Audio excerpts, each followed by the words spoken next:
بسم الله الرحمن الرحيم نحمده ونصلي على رسوله الكريم.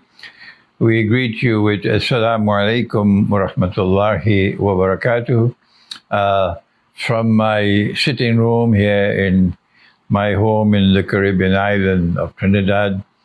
And our topic is that we're returning once more to the Great War. Events are unfolding rapidly in Russia and in Ukraine that you're all aware of. And so those who are saying that this topic of Great War is nonsense, there'll be no Great War, they're now receding in the background because everybody is warning now that there is the likelihood of nuclear war. The President of the United States has done it. The President of Russia has warned about it. The Pope has warned about it. The Secretary General of the United Nations has done about it. And so many others have been warning, yes, we are on the doorstep of a great war. And our Prophet has prophesied it, sallallahu ta'ala alayhi wa sallam. The Malhamah, he called it, in which 99% of those who fight in that war would be killed. Yes, so therefore, it cannot be conventional warfare. If our Prophet prophesied 99% of combatants being killed, it has to be a war using weapons of mass destruction. Now then, I have spoken on this subject again and again, but I want to bring it into a capsule today. What is the first step we must take to prepare for nuclear war? Answer. They will not give you the answer because they don't talk about nuclear war. No. And if they do, they're supporting NATO. That's what these traitors do. And they call themselves Islamic scholars. I am denouncing them so that you will know who they are. The first thing that you have to do as a believer in the one God, to prepare for nuclear war is to banish the fear of death from your heart. I cannot ask you to do something that I'm not doing myself. And so I say to you, truthfully and honestly, I don't have any fear in my heart at all about death. No. And I never had any fear when you had your COVID circus. The COVID circus and the 3 feet social distances and your face mask and all that circus. I never had any fear in my heart at all these last 2 years. If you have faith in your heart, then you will not have the fear of death in your heart. If you are afraid to die and you're searching for a place where you could hide in a nuclear war, you don't have faith in your heart, my brother. You don't have faith in your heart, my sister. So that's my first advice. Banish fear of death from your heart. Is there anyone telling you that?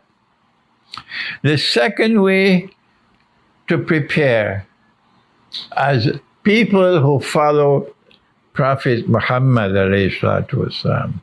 The Christian will give you a different answer, the Hindu, the Buddhist. I'm talking for those who are Muslims. The second step in preparation for the Great War is to seek protection from the Quran. Allah says in the Quran, in Surah Al-Isra, I wish I had a screen so I could put the verse on the screen, the Arabic. I don't translate the Quran, but I'll give you the explanation. وَإِذَا قَرَأْتَ الْقُرْآنَ. And when you recite the Quran, meaning as Allah recited it, not the way the Darul Ulum asks you to recite it, no, the way Allah recited it. وَإِذَا قَرَأْتَ الْقُرْآنَ. When you recite the Quran as Allah recited it, and as He ordered our Nabi sallallahu ta'ala alayhi wa sallam to recite it, He says, وَإِذَا قَرَأْنَاهُ فَاتَّبِعْ قُرْآنَهُ. And when I have recited the Quran, O Muhammad, sallallahu ta'ala alayhi wa, you must also follow that way of recitation. Surah Al-Qiyamah. So the second step is to recite the Quran the way Allah recited. وَإِذَا قَرَأْتَ الْقُرْآنَ جَعَلْنَا بَيْنَكَ وَبَيْنَ الَّذِينَ لَا يُؤْمِنُونَ بِالْآخِرَةِ حِجَابًا مَسْتُورًا. This world which is waging war on Russia, this Western world, is a godless world. It's a godless world. They don't believe in a hereafter.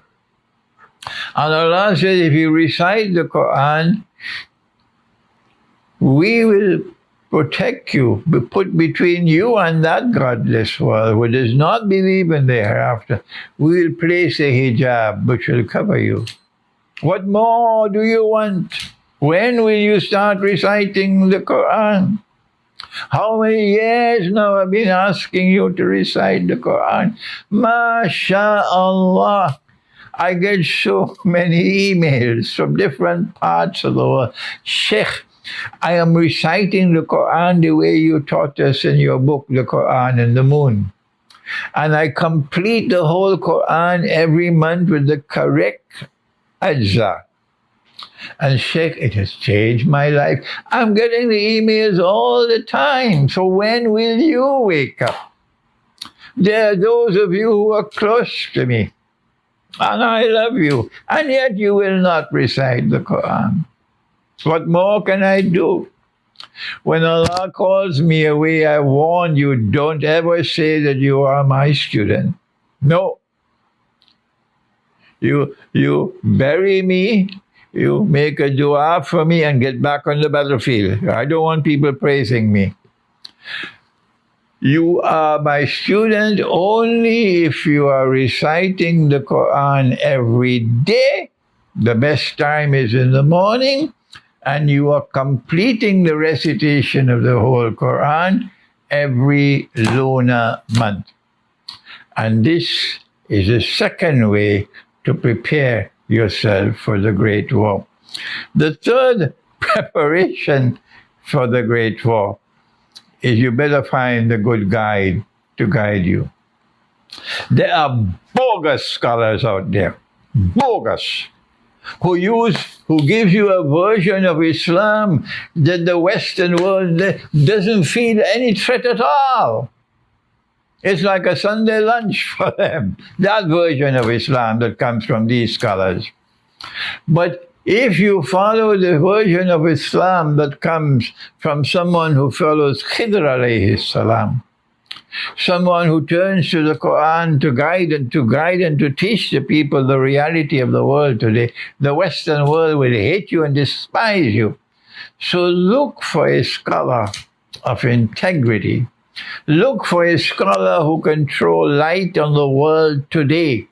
Look for a scholar who can tell you the Great War is coming. Look for a scholar who can help you to prepare for that Great War. Don't look for these fellows who are like marshmallows who sing for their supper and they close the doors of their masjid on me. The fourth one, preparation for the Great War, is you must stock up on blankets, on warm clothing, on food which is non-perishable, like canned food, stock up on water, stock up on firewood. I am stocking up on firewood. Stock up on lighters to light a fire. I have spoken a lot about this. And you will be able to get more security in the remote countryside than in the city where there'll be anarchy when there is no electricity, there's no running water, there's no supply of food. People will be fighting each other dog eat dog in the cities and breaking down your home, your doors of your home if they suspect you have food. So get out of the cities, please, and go to the remote countryside, as I am myself doing. That's why I'm building that small home.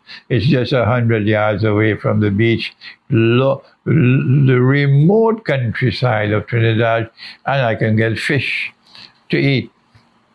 Now then, the last thing I want to say is to direct attention. If no nuclear war takes place, who are those who are most vulnerable? And the answer, it's women and children who have no husband, no father, no man around them to protect them.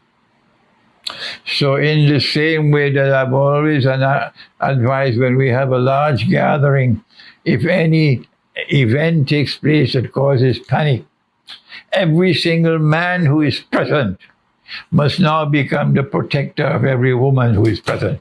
No man must seek to escape. No. If we have to die, we die. But we must protect our women and children who are present. That is the way of Islam. So in the same way that you don't rush to the door, trampling over people to escape if a fire is taking place. No! Every single man in that gathering will go and take care and protect the woman and the children. That is Islam. We have a different way of people. And so in preparing for the Great War, we must think about our sisters who are living alone. They're single. They have no husbands. They're either never married or they're divorced. Some of them have children and they're living alone. What can we do for them? If you have the means to marry, then you should offer to marry them. And if your wife says, if you take a second wife, I'll leave you, well then let her go. Let her go. You never knew you had that kind of wife. Now you know it. The truth comes first, not your love for your wife. Loyalty to Allah comes first, not loyalty to your wife. Not loyalty to your children, loyalty to the truth. And the need of the hour today is, if you have the means to marry, then marry. If you have to marry, then remember you have to treat them with equity with your wives. And Allah says, وَإِنْ خِفْتُمْ أَلَّا تَعْدِلُوا فَوَاحِدًا. If you fear that you cannot marry them and treat them equally with your wives, economically equally, then stay with one wife. أَوْ مَا مَلَكَتْ أَيْمَانِكُمْ. And then you can take them if they offer themselves as milk al-yamin. But there is no mufti today talking about milk al-yamin because they all say this is a slave woman and there's no slavery today. So that's the end of that chapter. Next topic, please. That's how they dismiss the subject.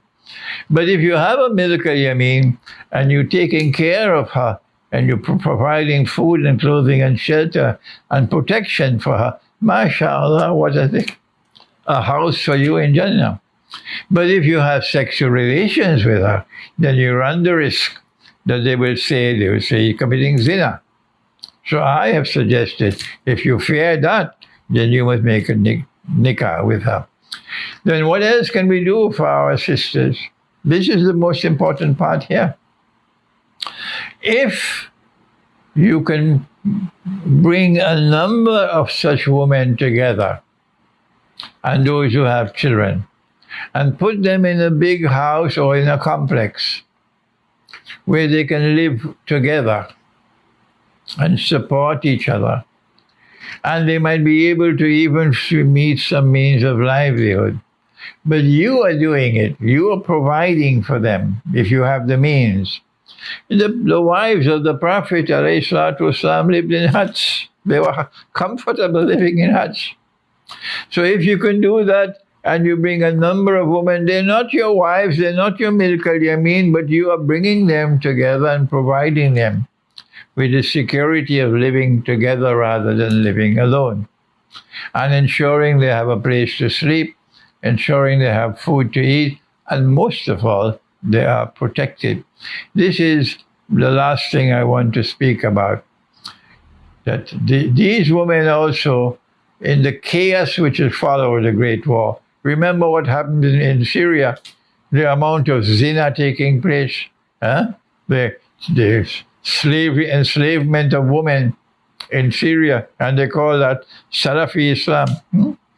So these women will be even more vulnerable to sexual attacks when the Great War takes place.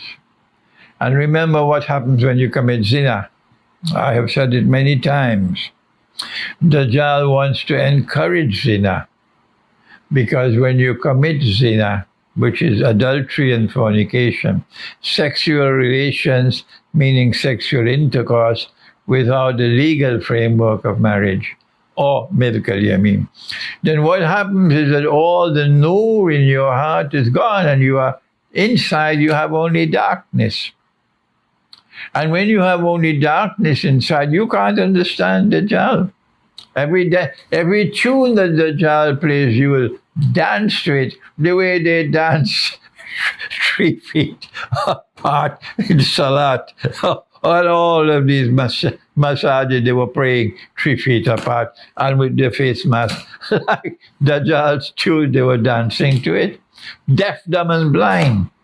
But if you have nur in your heart, you won't do that. I never perform my salat in any jamaat with people standing 3 feet apart. Never did it.